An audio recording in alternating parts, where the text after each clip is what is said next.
Howdy, Jacob here. Today we're going to go over something a bit different. So, I am in the process of reading The Psychology of Money, which I highly suggest other people do if they just want to better understand how money affects decisions. And I'm currently listening to it, listening to the audiobook with my wife, and I think that it's given us a lot to talk about since we approach monetary topics so differently. But I'm going to create a couple videos based on the book to to get people to start thinking about some things. And the first thing that I wanted to bring up that was said in Psychology of Money is that an outcome does not determine whether you made the right decision or not. And so that might seem counterintuitive to say you have options X or Z and you choose X and then X turns out to be correct. That doesn't necessarily mean that you made the correct decision at time zero. You just turned out to be correct. So, what I mean by that is in gambling, let's just say that we're talking a roulette table and you're betting on colors. There's roughly a 47% chance, it's a little higher, it's between 47 and 48% chance of you getting the win, getting your money because the green on the board mixed with the black and red makes it so that betting on red or black is obviously in the favor of the casino. And so there's still, if you were to go and bet 5 times in a row on a color and win all 5 times, that's 2.3%, which may seem very low, but that's saying 2.3 times out of 100, you could walk in, bet the color correctly 5 times in a row. That doesn't necessarily mean it was a good decision. The reason casinos succeed is that their probability is 53%, and over um, so we can see the probability of them winning 5 times in a row is 4.2%. So for, almost double. But over the long run, things go to the average. And so you're going to have people that win, you're going to have people that lose. Over the long run, you would expect to win 53% of the time as the casino and win 47% of the time as the individual at the casino. But what you need to think about from an investment standpoint, what I'm trying to say is that you want to be the house. You want to be the person who bets on things that have a greater than 50% chance of succeeding. Now, is that very subjective? Absolutely. I mean, the probability of winning, of getting the correct stock or whatever, picking the right stock or the right index fund or right mutual fund, whatever, from an investment standpoint, you don't know ahead of time, but you can calculate what you think it's worth because every investment is the present value of future cash flows with consideration of the balance sheet.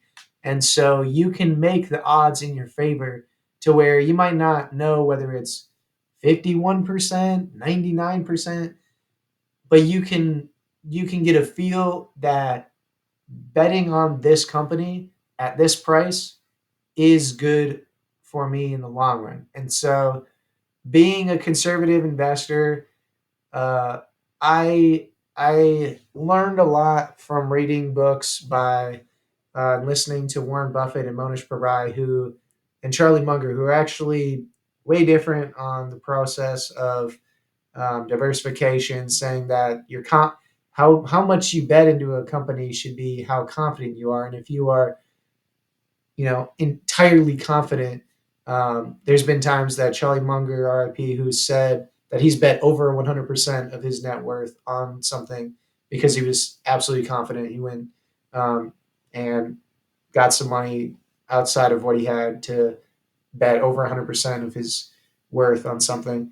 But if you don't talk to the managers of the business and know absolutely every single detail, I think diversification, it's all up to you. It could be 10, 20, 30 stocks, whatever makes you feel comfortable. But um, I think there's so many things that could go wrong. And this was also in the book. There's so many tail events, both good and bad, that could occur that if you were to know 99% of the business, if you were to bet 99% of your income, that 1% could occur and take away all of your money, which doesn't necessarily mean it was a bad decision to invest in it, but maybe it was a bad idea to invest 99% of your money because tails can always occur no matter what.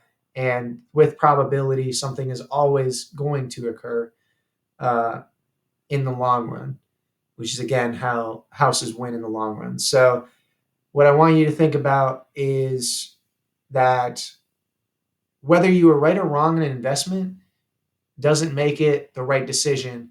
But at each point in time, when you decide that buying a company is worth it for you, giving you the returns that you might expect at a margin of safety, whatever it may be, you can put the odds as much in your favor as can be to where if you invest in 10 to 30 stocks, um, each year, maybe you hold on to a couple, whatever, but you cycle through them and on average have 10 to 30 stocks.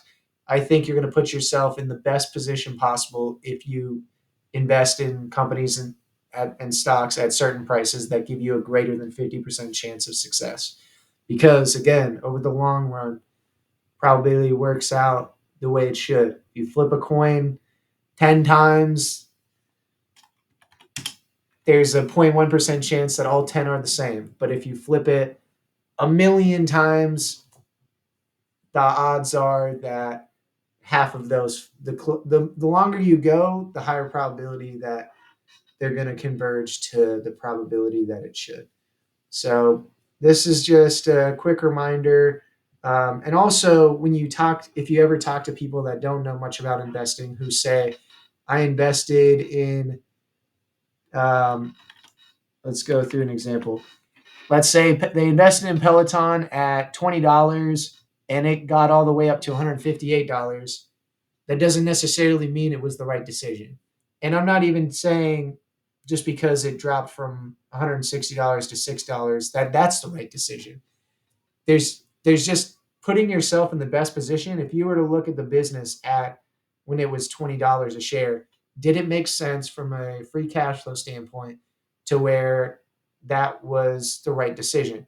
And then when it got up to 160 and 8 times the money in a year, just because it succeeded for a period of time doesn't mean it was again the right decision. So hopefully everyone got something out of this, and I absolutely get nothing for saying this, but I think The Psychology of Money is an absolutely fantastic book. And if you think about investing, you should 100% read it. If you just want to have a conversation with your significant other about financial decisions because you're so different. I mean, I'm a very mathematically inclined individual, and my wife is not mathematically inclined, but is so intelligent at other things in life that aren't financial related. And so it was interesting to hear some of her perspective and how she thought about things versus how I thought about things, and then being able to converge them into something that makes sense for the both of us. But, anyways, I hope everyone has a great rest of their day. Thank you so much.